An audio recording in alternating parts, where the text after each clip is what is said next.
এই দেখেন বন্ধুরা, এই দেখেন তেলাপিয়া মাছ বলে একে, এই দেখেন। আর এই তিনটে, একটা রুই আছে, দুটো বাটা। এগুলো কেটে নিয়ে আপনাদের দেখাবো কি করে রান্না করি।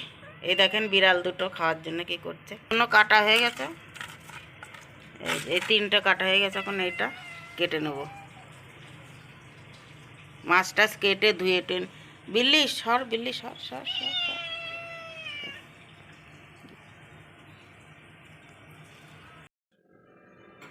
হ্যালো বন্ধুরা, কেমন আছেন? আশা করি সবাই ভালো আছেন। আর আমার ভিডিওটা কোথার থেকে দেখছেন আপনারা কমেন্ট করে জানাবেন, তাহলে আমি বুঝতে পারবো আরও এরকম নতুন নতুন ভিডিও নিয়ে আপনাদের সামনে আসতে পারবো। আর দেখেন আজকে আমি কি রান্না করছি। আপনাদের তো দেখিয়েছি কি মাছ নিয়েছি। এখন এই যে মাছটা আমি এখন মাছটা কেটে নিয়েছি। এখন আমি এই যে রান্না করব। আমি জিরেটা ভেজে নিচ্ছি।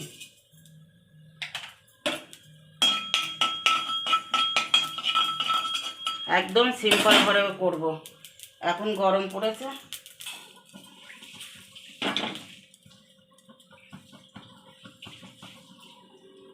বন্ধুরা এখন গরম পড়েছে। এখন মশলা টশলা খেতে নেই, যত পক্ষে ভালো থাকবে।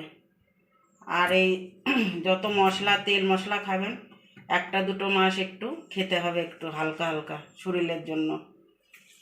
এই দেখেন একটা একদম সিম্পল রান্না দেখাবো গরমের সময়।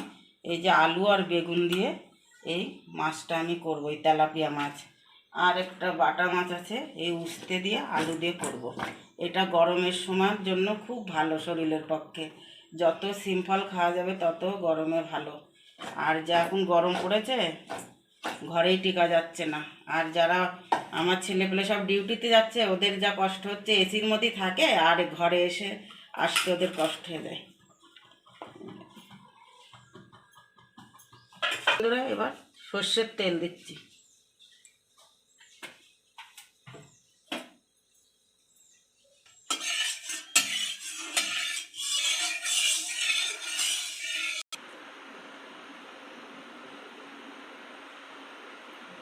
এই যে বন্ধুরা, তেলটা ভালো করে তাপিয়ে নেবেন, নিয়ে এইভাবে না নিলে মাছটা লেগে যাবে।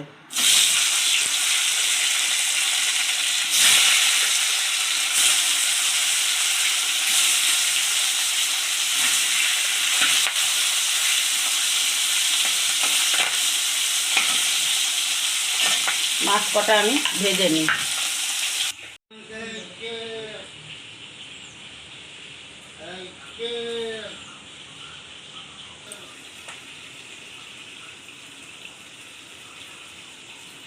দেখেন বন্ধুরা, এই যে মাছ কটা ভেজে নিয়েছে, এই যে মাছ কটা ভেজে নিয়েছে। এখন এই যে মাছ ভাজার না, ওর মধ্যে দুটো তেজপাতা দিচ্ছি, কটা জিরে দিচ্ছি।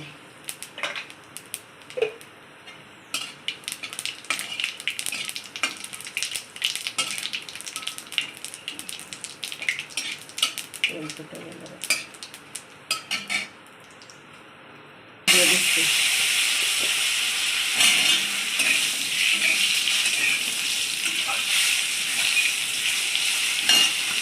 এবার বেগুন কটা দিয়ে দিচ্ছি।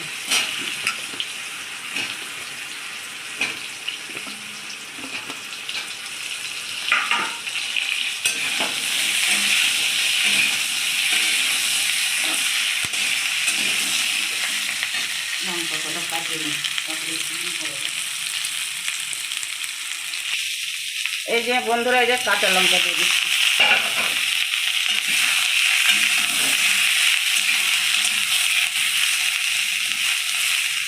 এইগুলো ভিলেজের ঝাল বলে, গ্রামের ঝাল। এইগুলো আমাদের এখানে পাওয়া যায় না, গ্রাম থেকে আসে। এই যে হলুদ দিলাম,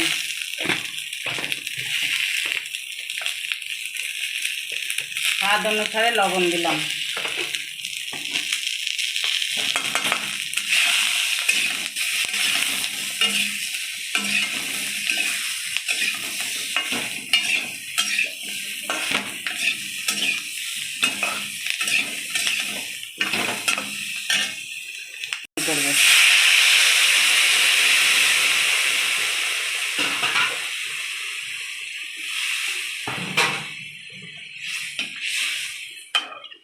এ হলো গরমের সময় একদম তেল মশলা ঝাল না খাওয়া খুব ভালো, শরীরের পক্ষে ভালো থাকে। ঢেকে দিচ্ছি, 20 মিনিট ঢেকে দেবো।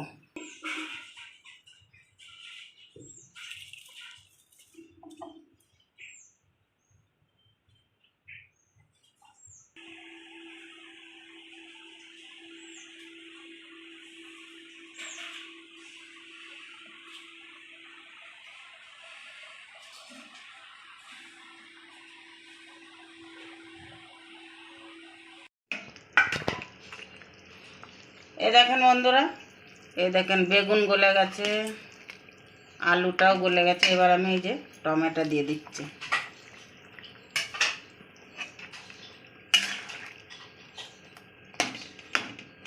সব গলে গেছে। এবারে মাছ কটা দিয়ে দিচ্ছি।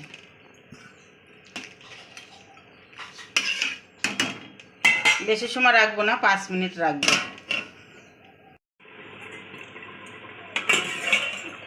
দেখি বন্ধুরা কিরকম হলো। এই দেখেন তরকারিটা আমার হয়ে গেছে। এবার আমি এই যে জিরে বাটাটা দিয়ে দিচ্ছি, জিরে ভেজে রেখেছিলাম সেই জিরেটা।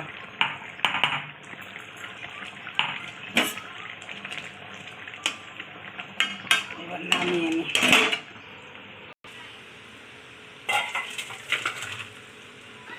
এই দেখেন বন্ধুরা, এটা কিন্তু গরম ভাতের সঙ্গে সাদা তরকারি কিন্তু খুব ভালো লাগে খেতে। গরম ভাত থাকবে আর এই সাদা তরকারি থাকবে, আর কি লাগবে?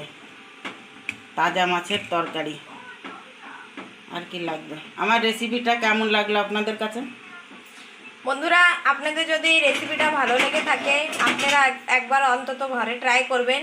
এটা একদম সিম্পল রান্না হয়েছে, কোনো ময় মশলা ব্যবহার করা হয়নি। কেন কি এখন গরমের সময়, এখন যত সিম্পল খাবেন ততই ভালো শরীরের পক্ষে। তা আপনারা অবশ্যই এই রেসিপিটা ঘরে একবার ট্রাই করবেন। এইভাবে মাছ বেগুন দিয়ে রান্না করে খাবেন, খুবই ভালো লাগবে, খেতে খুবই সুন্দর লাগবে। তাহলে আপনারা একবার ট্রাই করবেন আর আমাকে কমেন্ট করে জানাবেন কেমন হয়েছে। আশা করি সবাই ভালো থাকবেন, সুস্থ থাকবেন গরমে, আর সবাই নিজের শরীরের প্রতি যত্ন নেবেন। আর এই রান্নাটা ভালো লাগলে আমাদের চ্যানেলকে সাবস্ক্রাইব অবশ্যই করবেন। আবার দেখা হবে এরকম নতুন রান্না নিয়ে আপনাদের সাথে।